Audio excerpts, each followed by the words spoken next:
ہم تھانے پہنچے تو ASI عادل خان کسی قتل کی تفتیش کے سلسلے میں گیا ہوا تھا۔ ہم اس کا انتظار کرنے لگے۔ تقریباً آدھے گھنٹے بعد وہ آیا اور مجھے دیکھ کر چونک گیا۔ خیریت؟ کیا تمہیں کوئی اطلاع ملی ہے؟ اس نے نہ صرف پہلی ہی نظر میں مجھے پہچان لیا بلکہ صورتحال کے پیش نظر سوال بھی کر لیا۔ میں آپ کو کچھ بتانے آیا ہوں، میں نے کہا۔ کہو۔ اس نے ٹوپی اتار کے میز پر رکھی اور کرسی پر بیٹھ گیا۔ آپ نے مجھے بتایا تھا کہ عروہ کی گمشدگی کی رپورٹ اس کے چاچا نے رات 8 بجے درج کرائی اور بتایا کہ وہ صبح یونیورسٹی گئی تھی، پھر واپس نہیں آئی۔ ہاں، یہی بتایا تھا اس نے، عادل خان نے جواب دیا۔ لیکن یہ صحیح نہیں ہے۔ میں نے اپنا موبائل نکال کر اس کے سامنے رکھا۔ یہ دیکھیے، کل شام یعنی رپورٹ لکھوانے کے دن شام 7-8 بجے کے درمیان میری عروہ سے بات ہوئی تھی اور اس وقت وہ گھر میں تھی۔ اچھا، ذرا اسکرین شاٹ تو مجھے بھیجو، اس نے اپنا نمبر بتاتے ہوئے کہا۔ میں نے اس کو اسکرین شاٹ بھیج دیا۔ تمہارے خیال میں غلط وقت لکھوانے کی کیا وجہ ہو سکتی تھی، جبکہ یہ جرم ہے، بلکہ اس کو خیانت جرم سمجھا جائے گا؟ میں نہیں جانتا، میں نے جواب دیا۔ میں تو عروہ کے سوا کسی اور کو جانتا بھی نہیں اور نہ ہی اس کے گھر والوں سے کبھی کوئی ملاقات ہوئی۔ یہ پہلو بڑا دلچسپ ہے، عادل خان نے کہا۔ میں تصدیق کروا لوں گا کہ عروہ کی فون لوکیشن اس وقت کیا تھی۔ تو کیا اس وقت نہیں پتہ چل سکتا؟ میں نے تیزی سے پوچھا۔ نہیں، عادل خان نے صاف کہا۔ ہم نے فون ٹریس کیا لیکن سوئچ آف ہے۔ شاید اس کی سم نکال دی گئی ہے۔ اب اگر فون آئے گا یا آن ہوگا یا پرانی یا نئی سم ڈال جائے گی تبھی اس کی نشاندہی ہو سکے گی۔ کیا آپ مجھے اس FIR کی کاپی دے سکتے ہیں؟ محمود نے اس سے کہا۔ آپ کون ہیں؟ عادل خان نے چونکتے ہوئے پوچھا۔ میں محمود ہوں، مسعود احمد کا صاحبزادہ۔ مسعود احمد کو تو آپ جانتے ہی ہوں گے، محمود نے کہا۔ آپ مسعود ہیں، وزارت داخلہ والے افسر کے صاحبزادے۔ عادل خان اپنی نشست سے کھڑا ہو گیا۔ میں نے کبھی دیکھا نہیں آپ کو۔ میرا کیا کام آپ لوگوں سے؟ محمود نے ہنس کے کہا۔ میرا دیگر شوق نہیں ہے، اس لیے عموماً پولیس والوں سے سابقہ نہیں پڑتا۔ میں ابھی منگواتا ہوں۔ عادل خان نے گھنٹی بجا کر ایک سپاہی کو FIR کی کاپی لانے کا کہا اور ساتھ ہی چائے کا آرڈر دے دیا۔ چائے رہنے دیجیے، ہم گھر سے ابھی ناشتہ کر کے ہی نکلے ہیں۔ یہ طلال میرا بھائی ہے، محمود نے کہا۔ آپ مطمئن رہیں اور ان سے پوچھ بھی لیجیے کہ ہم نے ان کو روایتی طور پر تھانے نہیں بلایا، عادل خان نے جلدی سے کہا۔ محمود نے کچھ کہا نہیں، بس گردن ہلا دی۔ ذرا دیر میں ایک کانسٹیبل FIR کی کمپیوٹرائز کاپی لے آیا۔ جب آپ پتہ کر لیں کہ وقت کا فرق کیوں ہے تو مجھے بتائیے گا، محمود نے اٹھتے ہوئے کہا۔ جی ضرور، عادل خان نے مستعدی سے کھڑے ہوتے ہوئے کہا۔ آپ فکر نہ کریں، میں دیکھتا ہوں کہ اصل ماجرا کیا ہے۔ پھر محمود اور میں اس سے مصافحہ کر کے باہر نکل آئے۔ تمہارے ابا کا نام تو جادو کی چھڑی ہے، میں نے ہنستے ہوئے کہا۔ ہاں، محمود نے ہنس کے کہا۔ ابو کے نام سے کیسا بدل گیا وہ۔ کرسی تجھے سلام، میں نے ہنس کے کہا۔ اگر معاملات اچھے رکھے جائیں تو کرسی کے بعد بھی بہت سے معاملات میں تعلقات کام آتے ہیں۔ سب جانتے ہیں کہ صاحب کے بھائی بھتیجے بھانجے سو سر داماد ہوں گے تو اسی تالاب کے مگرمچھ، اس لیے حاضر ہوں یا ریٹائرڈ تعلق احترام کرتے رہتے ہیں۔ اسی لیے وہ محاورہ مشہور ہے کہ زندہ ہاتھی لاکھ کا تو مرا 1.25 کا، میں نے کہا۔ محمود ہنسنے لگا، پھر اس نے FIR کی کاپی پر نظر دوڑاتے ہوئے کہا۔ چلو ذرا عروہ کے گھر کی طرف بھی نظر ڈال آتے ہیں۔ کیا تم اس کے چاچا سے ملو گے؟ میں نے پوچھا۔ نہیں، محمود نے انکار میں سر ہلایا، بس ذرا آس پاس کا جائزہ لیتے ہیں۔ عادل خان کو اب معلوم ہو گیا ہے کہ ہم کیس سے متعلق ہیں تو وہ بہت تیزی سے کام کرے گا۔ پتہ نہیں وہ کس حال میں ہوگی، میں نے دھیرے سے کہا۔ محمود نے میری طرف دیکھا مگر بولا کچھ نہیں۔ آدھے گھنٹے کے بعد ہم پاک کالونی چمن سینما والی روڈ سے گزرتے ہوئے اندرونی علاقے میں آ گئے۔ 2-4 گلیوں میں گھوم کے ہمیں اپنا مطلوبہ مکان دکھائی دے گیا۔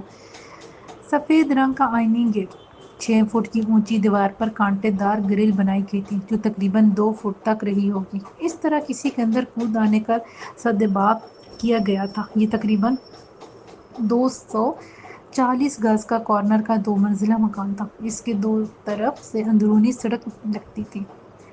مکان کی کمرشل ویلیو تو بہت اچھی ہے۔ محمود نے قدرے دور گاڑی کھڑی کر کے مکان کا جائزہ لیا۔ مکان کی بناوٹ بتا رہی ہے کہ مکین خوشحال ہے۔ اگر خوشحال نہ ہوتے تو عروہ اتنی مہنگی یونیورسٹی میں تعلیم کیسے حاصل کرتی، میں نے فوراً کہا۔ اور وہ دیکھو، محمود نے مجھے متوجہ کیا، گھر میں CCTV کیمرے لگے ہیں، اس کا مطلب ہے کہ کافی محتاط لوگ ہیں۔ ہاں، میں نے غور سے دیکھا، مکان کے دونوں کارنر پر سیکورٹی کیمرے لگے ہوئے تھے اور ایک کیمرہ اوپری منزل پر لگا ہوا تھا۔ شاید ہمیں دیکھا جا رہا ہے۔ ہم دوسری طرف کھڑے ہیں لیکن کیمرے کی رینج میں ہے۔ محمود نے کہا، اوپر والا کمرہ موونگ ہے، اس کی رینج بہت زیادہ ہے۔ تمہیں ان چیزوں کی بڑی پہچان ہے؟ میں نے پوچھا۔ ہاں، محمود نے لاپرواہی سے کہا، بس میرے شوق عجیب سے ہیں۔ وہ کہہ کر ہنسنے لگا۔ اسی وقت آئینی گیٹ کا چھوٹا دروازہ کھلا اور اس میں ایک 10-12 سال کا لڑکا نکلا اور ایک طرف چلا گیا۔ کوئی گھریلو ملازم ہے؟ میں نے اس کے حلیے کی وجہ سے کہا۔ ہاں، محمود نے سر ہلایا۔ 10 منٹ بعد وہ لڑکا دودھ کا شاپر پکڑے چلا آیا۔ اچانک محمود نے کہا، چلو چلتے ہیں۔ کدھر؟ میں نے پوچھا۔ عروہ کے گھر، اس نے اطمینان سے جواب دیا۔ مگر کیا کہیں گے؟ میں نے پریشانی سے پوچھا۔ سادہ سی بات ہے کہ وہ یونیورسٹی نہیں آ رہی تو ہم خیریت پتہ کرنے چلے آئے، محمود نے کہا اور گاڑی سے باہر نکل آیا۔ میں بھی فوراً باہر آ گیا۔ اس نے مجھ سے آہستہ سے کہا، تھانے اور FIR وغیرہ کا ذکر مت کرنا۔ اچھا، میں نے کہا۔ ہم چند قدموں میں ہی سفید رنگ کے آئینی گیٹ کے پاس پہنچ گئے۔ ایک طرف بیل لگی ہوئی تھی۔ محمود نے بیل پر ہاتھ رکھ دیا۔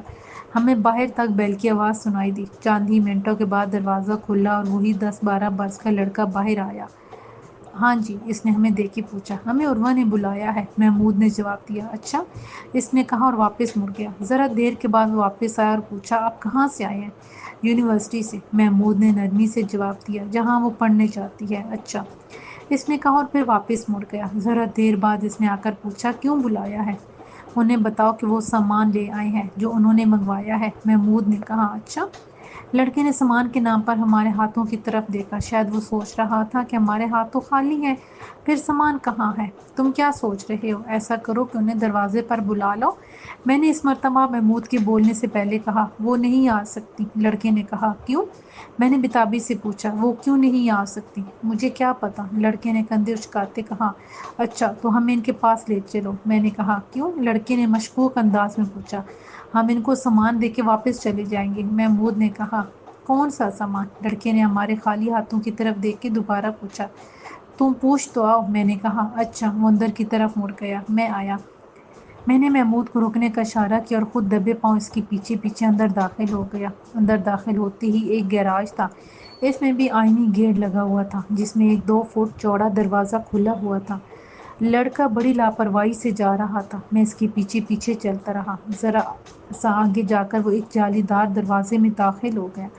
میں ایک طرف ہو گیا۔ اب کیا ہوا؟ اندر سے نسوانی آواز ہے۔ وہ کہتے ہیں کہ ہم سامان دے کے چلے جائیں گے۔ یا اللہ، یہ کیا مصیبت چپک گئی، اس آواز نے کہا۔ اب میں عروہ کو کہاں سے لاؤں؟ وہ بلند آواز میں بڑبڑا رہی تھی۔ میں کیا بولوں؟ لڑکے نے جھنجھلا کے پوچھا۔ تم؟ وہ سوچنے لگی، پھر بولی، ان سے کہہ دو کہ باجی ابھی مصروف ہیں، آپ کو بعد میں فون کر لیں گے۔ اب آپ ہی بول دو، میں آتے جاتے تھک گیا ہوں، لڑکے نے ٹھنک کر کہا اور پٹک کر ایک طرف چلا گیا۔ پتہ نہیں کہاں چلی گئی ہے عروہ، چاچا کو تو جیسے کچھ بتاتے ہوئے موت آتی ہے۔ اب میں ان لوگوں کو کیا بتاؤں؟ وہ بڑبڑانے لگی۔ اس کی گفتگو سے تو یہ اندازہ ہو گیا کہ عروہ گھر میں نہیں ہے اور اس کے غائب ہونے کی اصل حقیقت سے عبدالخالق تو آگاہ ہے، لیکن یہ لڑکی کچھ نہیں جانتی۔ اب تم کہاں گم ہو گئی؟ اچانک اندر سے آواز آئی۔ آئی ابا۔ وہ پلٹ کے اندر چلی گئی۔ میں تیز تیز قدموں سے چلتا ہوا باہر نکل آیا۔ باہر محمود چند قدموں کے فاصلے پر کھڑا ہوا تھا۔ مجھے دیکھتے ہی لپک کے آگے بڑھا اور پوچھنے لگا، کیا ہوا؟ کچھ پتہ چلا؟ نہیں، میں نے جواب دیا، عروہ اندر نہیں ہے، ایک لڑکی ہے، شاید اس کی بہن۔ اس کی باتوں سے اندازہ ہوا کہ عروہ اندر نہیں ہے اور اس کے متعلق اصل بات عبدالخالق کو ہی پتہ ہے۔ کیا وہ عروہ کی بہن تھی؟ میرا خیال ہے نہیں، کیونکہ اس کی شکل، شباہت، آواز، ہر چیز عروہ سے الگ تھی، ورنہ 2 بہنوں میں ایک دوسرے کا کچھ نہ کچھ اثر تو آتا ہے، میں نے جواب دیا۔ ٹھیک کہہ رہے ہو، محمود نے کہا۔ ہم دونوں ذرا دیر کار میں بیٹھے رہے، پھر اس نے کہا، ایک بات پوچھوں؟ برا تو نہیں مانو گے؟ نہیں، میں نے فوراً جواب دیا۔ تمہاری بات کا میں کیوں برا مانوں گا؟ میری کوشش ہوتی ہے کہ ذاتی معاملات کو نہ کرے دوں، لیکن مجھے لگتا ہے کہ عروہ تمہارے لیے یونیورسٹی فیلو سے کچھ زیادہ تھی۔ میں نے اس کی طرف دیکھا۔ چند لمحے ایک دوسرے کو دیکھتے رہے، پھر محمود نے کہا، اعتراف کرنا مشکل ہوتا ہے، اور جب مشکل ہو تو سمجھ لو کہ کہیں کوئی اٹکل ہے۔ اٹکل؟ کیسی اٹکل؟ میں نے بھی ساختہ کہا۔ اس اٹکل کو عشق کہتے ہیں، محمود نے کہا، ہنستے ہوئے کہا۔ کچھ عرصہ پہلے میری بھی یہی کیفیت تھی، کہنے اور نہ کہنے، ماننے اور نہ ماننے کے درمیان۔ پھر میں نے مان لیا کہ شائنہ مجھے اچھی لگتی ہے اور میں اس کے بغیر نہیں رہ سکتا۔ اس وقت تم مجھے بڑے مشورے دے رہے تھے، اب اپنی باری آئی تو سیٹی گم ہو گئی، یہ سانپ سونگھ گیا۔ محمود ہنسنے لگا۔ تم ٹھیک کہہ رہے ہو، میں نے کہا۔ ہاں، اب ایک رشتے کی صورت واضح ہوئی۔ وہ مسکرایا۔ چلو اگر یہ رشتہ نہ ہوتا تو پھر کیا؟ اس کے لیے بحیثیت ایک ساتھی کوشش نہ کرتے؟ نہ ڈھونڈتے؟ میں نے پوچھا۔ ضرور ڈھونڈتے، محمود نے سکون سے جواب دیا، اگر وہ شعور کے ساتھ ہوتی، اور یہ دل و شعور دونوں ساتھ ہیں۔ اب زور تو لگانا پڑے گا، میں کچھ کرتا ہوں، تم پریشان نہ ہو۔ اس نے گاڑی سٹارٹ کی اور مرکزی سڑک پر لے آیا۔ جواب میں چپ رہا۔ محمود نے مجھے گھر چھوڑا اور رابطے میں رہنے کا کہہ کر رخصت ہو گیا۔ میں گھر میں داخل ہوا تو امی، ابو اور طوبا بے چینی سے میرے منتظر تھے۔ وہ تو خدا کا شکر تھا کہ شفق بھابھی گھر پر نہیں تھی، وہ اپنی امی کے پاس گئی ہوئی تھی۔ کیا ہوا؟ کچھ پتہ چلا؟ نہیں، میں نے جواب دیا۔ اس کے گھر والوں کو بھی نہیں پتا کہ وہ کہاں ہے۔ اتنی دیر میں طوبا پانی لے آئی۔ پریشان نہ ہو، اللہ تعالیٰ حفاظت کرنے والا ہے، سب اچھا ہوگا، ابو نے کہا۔ اللہ حفاظت میں رکھے، جوان بچی ہے، امی نے بڑے خلوص سے کہا۔ طوبا بھائی کے لیے کچھ کھانے کو لاؤں؟ صبح بھائی نہار منہ گھر سے نکل گیا تھا، بس مجھے ایک کپ چائے بنا دو، میں تھک گیا ہوں، میں نے اٹھتے ہوئے کہا اور اپنے کمرے میں آ گیا۔ تھوڑی دیر میں طوبا چائے کے ساتھ سینڈوچ بھی لے آئی۔ میں اٹھ کے بیٹھ گیا۔ چند لمحے وہ خاموش رہی، پھر جھجکتے ہوئے بولی، یوروا وہی ہے نا جن کا نام آپ بخار میں لے رہے تھے، ہے نا؟ میں نے اس کی طرف دیکھا اور اس بات میں سر ہلایا۔ پریشان نہ ہو، میرا دل کہتا ہے آپ انہیں جلد ڈھونڈ لیں گے۔ طوبا نے مجھے تسلی دی۔ میں کچھ نہ بولا، بس اس کی طرف دیکھتا رہا۔ بعض اوقات آپ زبان سے کچھ نہیں کہتے، لیکن آپ کا چہرہ، آپ کی کیفیت ساری حقیقت عیاں کر دیتا ہے۔ کیا آپ ان کے گھر گئے تھے؟ ہاں، میں نے اس بات میں سر ہلایا۔ وہ کیا کہتے ہیں؟ طوبا چھوٹے چھوٹے سوال کر رہی تھی۔ اس کے چاچا نے اغوا یا گمشدگی کا وقت پرسوں رات کا لکھوایا ہے، جبکہ میری کل 7-8 بجے کے درمیان اس سے بات ہوئی تھی۔ اس وقت وہ گھر پر ہی تھی۔ اچھا، طوبا نے کچھ سوچا اور بولی، پھر تو کیا؟ میں نے تیزی سے پوچھا۔ پھر تو یہ کوئی خاندانی معاملہ لگتا ہے، عروہ کی گمشدگی میں کسی قریبی عزیز کا ہاتھ لگتا ہے۔ وہ کیسے؟ تم اتنے یقین سے کیسے کہہ سکتی ہو؟ میں نے پوچھا۔ اگر وہ کل رات گھر پر تھیں تو پھر رات میں وہ گھر والوں کے علم میں لائے بغیر کہیں نہیں جا سکتی تھیں، اور آپ سے تعلق کے بعد انہیں کسی دوسرے کے ساتھ بھاگنے کی کیا ضرورت؟ اس کی بات میں استدلال تھا۔ میں اس کو غور سے دیکھنے لگا۔ کیا دیکھ رہے ہیں آپ؟ وہ ہنس کے بولی، یہ کہ میری بہن کتنی سمجھدار، کتنی ذہین ہے۔ آخر بہن کس کی ہوں؟ وہ ہنس کے بولی، آپ ان کے گھر والوں کو ٹٹولیے، زبردستی کی شادی یا کوئی جائیداد کا تنازع نہ ہو۔ لالچ انسان سے رشتوں کی پہچان چھین لیتی ہے۔ ہاں، یہ تو صحیح کہہ رہی ہوں، میں نے جواب دیا۔ میں آج سے ہی کوشش کرتا ہوں کہ مجھے کوئی سراغ مل جائے۔ اس کے چاچا کا نام عبدالخالق ہے۔ آپ پریشان نہ ہوں، اچھا ہی ہوگا، اس نے جواب دیا۔ میری بہن، میری مزاج شناس مجھے تسلی دے رہی تھی۔ وہ ذرا دیر خاموش بیٹھی رہی، پھر چائے کا برتن اٹھا کر باہر نکل گئی۔ فون کی مسلسل بیل سے میری آنکھ کھلی۔ میں نے فون کان سے لگایا۔ ہیلو، کیا سو رہے ہو؟ دوسری طرف سے محمود کی آواز آئی۔ بس ذرا آنکھ کے لیٹا تھا تو آنکھ لگ گئی، میں نے فوراً جواب دیا اور پوچھا، کوئی اطلاع ملی؟ نہیں، محمود نے جواب دیا،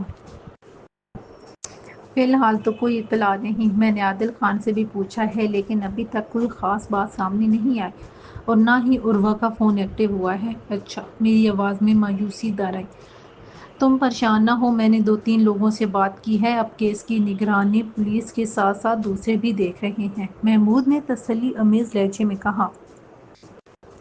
دوسرے کون؟ میں نے پوچھا تو محمود ہنسنے لگا۔ اب اس وقت ہنسنے کا کوئی موقع ہے کیا؟ محمود ایک دم چپ ہو گیا، بس ذرا ٹھہر کے بولا، دیکھو، تمہارے لیے یقیناً عروہ اہم ہے، لیکن میرے لیے وہ اسی لیے بھی اہم ہے کہ وہ ہماری ساتھی ہے اور ایک لڑکی بھی ہے جس کی عزت و آبرو سب سے اہم ہے۔ معاف کرنا، تمہیں میری بات سے دکھ پہنچا۔ میں نے فوراً معذرت کی۔ اب ان رسمی معاملات میں مت الجھو، میں نے عادل خان کو بتا دیا ہے کہ یہ کیس ہمارے لیے بہت اہم ہے، ویسے بھی وہ اس کیس میں جی جان سے محنت کرے گا۔ کیوں؟ میں نے حیرت سے پوچھا۔ اس سے ترقی نہیں چاہیے کیا؟ محمود نے ہنس کے کہا، جلد ہی اچھی خبر سناؤں گا۔ یہ کہہ کر اس نے فون بند کر دیا۔ میں نے گھڑی کی طرف دیکھا، شام کے 5 بج رہے تھے۔ میں نے سوچا کہ مجھے کیا کرنا چاہیے۔ پولیس عروہ کو تلاش کر رہی ہے، محمود کے مطابق اس نے کچھ خاص لوگوں کی ڈیوٹی لگا دی ہے، یقیناً یہ کسی خفیہ ایجنسی کے لوگ ہوں گے۔ وزارت داخلہ کے ماتحت ساری ہی ایجنسیاں آتی تھی، لیکن آخر عروہ کے چاچا نے اس کی گمشدگی یا اغوا کا وقت غلط کیوں لکھوایا تھا؟ کیا بید تھا اس میں؟ میرے ذہن میں کئی سوالات چکرا رہے تھے۔ اسی وقت طوبا نے کمرے میں جھانک کر مجھے بیٹھا دیکھ کر اندر آ گئی۔ بھوک لگی ہوگی آپ کو، کچھ کھانے کے لیے لاؤں؟ اس نے سوال کیا۔ ہاں، میں نے کہا اور اٹھ کر غسل خانے گیا، پھر ہاتھ منہ دھو کر کمرے میں آ بیٹھا۔ مجھے فیصلہ کرنا تھا کہ پولیس کی تفتیش اور بھاگ دوڑ کے نتائج کا انتظار کروں یا پھر خود ہی کچھ کروں۔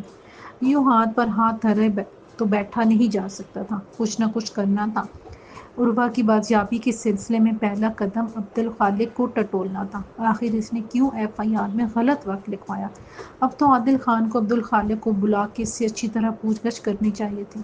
پھر آخر کیوں اس کو ڈھیل دی جا رہی ہے؟ کیا وجہ ہے کہ ابھی تک عادل خان نے اس کے خلاف کوئی کارروائی نہیں کی؟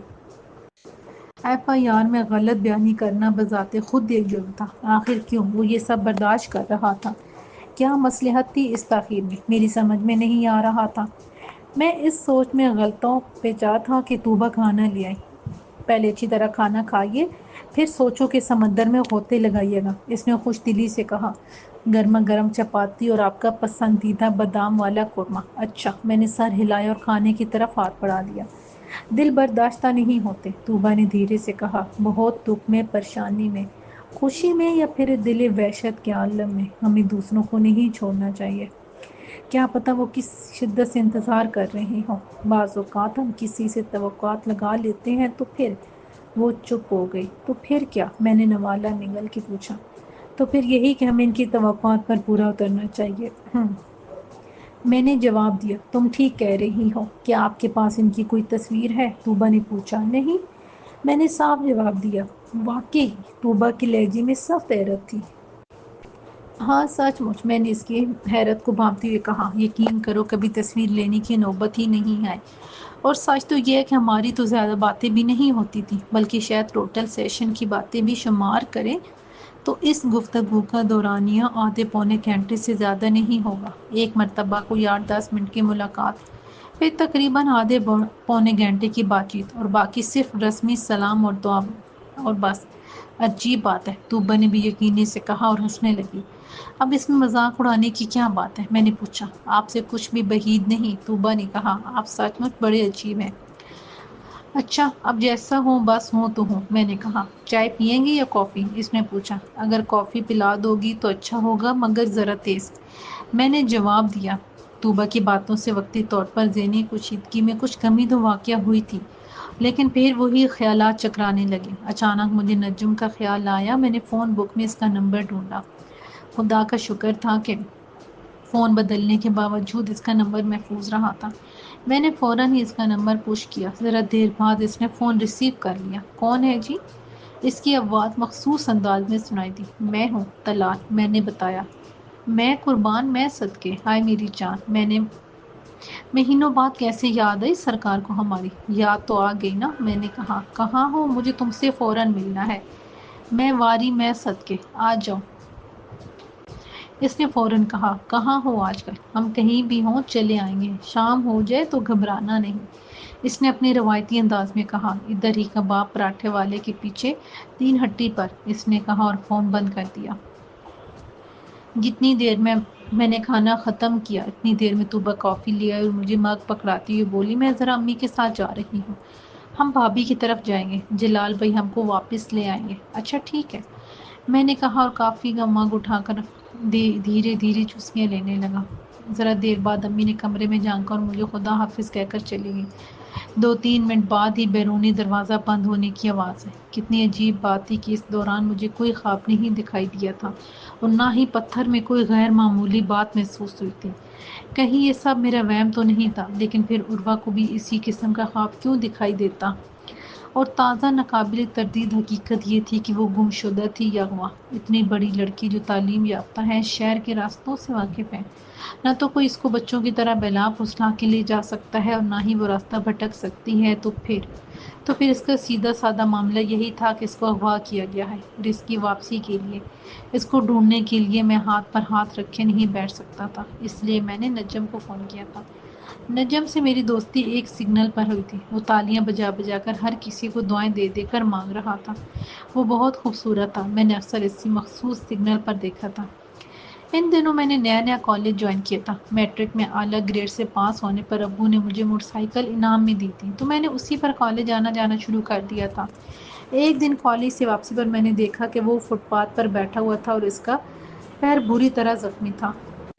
میں نے موٹر سائیکل اس کے پاس روکی اور پوچھا چوٹ کیسے لگی؟ میں تو دعائیں دے رہی تھی، اس نے اپنے مخصوص لہجے میں کہا، مگر وہ مویا میرے اوپر گاڑی چڑھا گیا، بدتمیز کمینہ۔ چلو میں تمہیں ہاسپٹل لے چلتا ہوں، میں نے فوراً کہا۔ تم؟ اس نے حیرت سے میری طرف دیکھا۔ ہاں آ جاؤ، میں نے کہا، اور وہ لنگڑاتا ہوا موٹر سائیکل پر میرے پیچھے بیٹھ گیا۔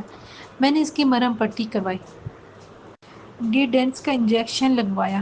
ایڑی کے پاس سے کھال پھٹ گئی تھی، وہاں 3 ٹانکے آئے۔ پھر میں نے اس سے پوچھا تمہارا گھر کہاں ہے؟ تمہیں گھر پہنچا دوں؟ نہیں بابو ٹھیک ہے، اس نے کہا، میں رکشا کر کے چلا جاؤں گا۔ اس نے ایک پیر پر اچک کے آگے بڑھتے ہوئے کہا، تم پریشان نہ ہو، تمہارے ٹانکے اس اچھل کود میں خراب ہو جائیں گے، کہیں ٹوٹ نہ جائے، میں تمہیں گھر پہنچا دیتا ہوں۔ میں نے اس کو سمجھایا۔ اچھا، اس نے کہا اور موٹر سائیکل پر میرے پیچھے بیٹھ گیا۔ 3 ہٹی پر کباب پراٹھوں والوں کی عقبی گلی میں اس کا گھر تھا۔ اس وقت 2 بج رہے تھے۔ اس نے کہا، ٹھہرو میں تمہارے لیے بوتل منگواتا ہوں۔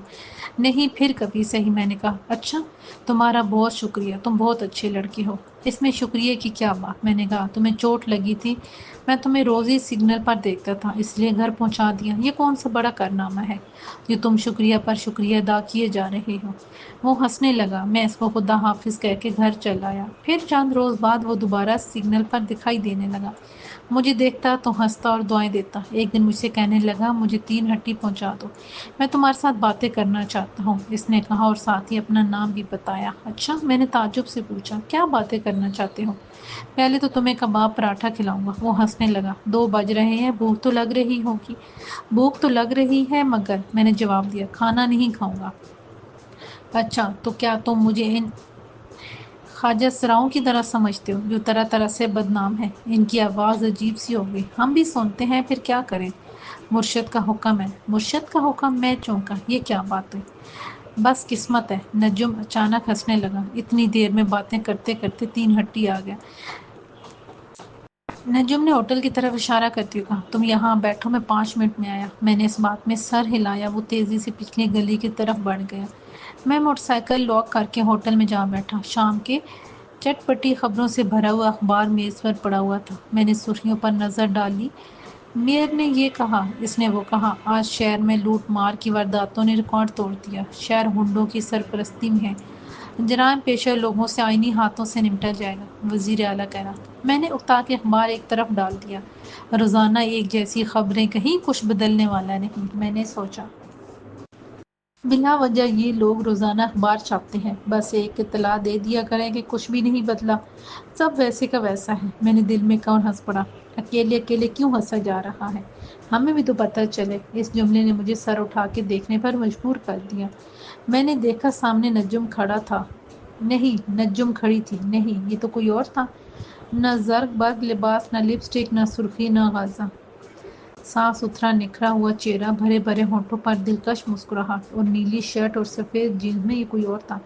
یہ تم ہو؟ تم تو بڑے پیارے ہو، میں نے حیران ہوتے ہوئے کہا اور اس کی طرف استفہامیہ نگاہوں سے دیکھنے لگا۔ بس یہ کچھ حاصل کرنے کے لیے کچھ کھونا پڑتا ہے، وہ ہنسنے لگا۔ میں سمجھا نہیں۔ میں نے پوچھا، لمبی داستان ہے، کہاں تک سنو گی، کہاں تک سنائیں؟ اس نے بالکل نارمل انداز میں کہا۔ اچھا، میں کچھ نہ سمجھنے والے انداز میں اس کو دیکھتا رہ گیا۔ اس نے کباب پراٹھے اور ساتھ ہی مٹن کڑاہی کا آرڈر دے دیا تھا۔ تھوڑی دیر میں کھانا آ گیا اور ہم کھانے میں مصروف ہو گئے۔ پھر میں نے پوچھا، تم خواجہ سراؤں والا حلیہ کیوں بناتے ہو؟ کیا میرا وہ حلیہ تم کو برا لگتا ہے؟ اس نے پوچھا۔ ہاں، میں نے بلا تامل کہا، تم تو ایسے ہی بہت شاندار لگ رہے ہو۔ میں مس فٹ ہوں، اس نے دھیرے سے کہا۔ کیا مطلب؟ میں نے اس کی طرف سوالیہ نگاہوں سے دیکھا۔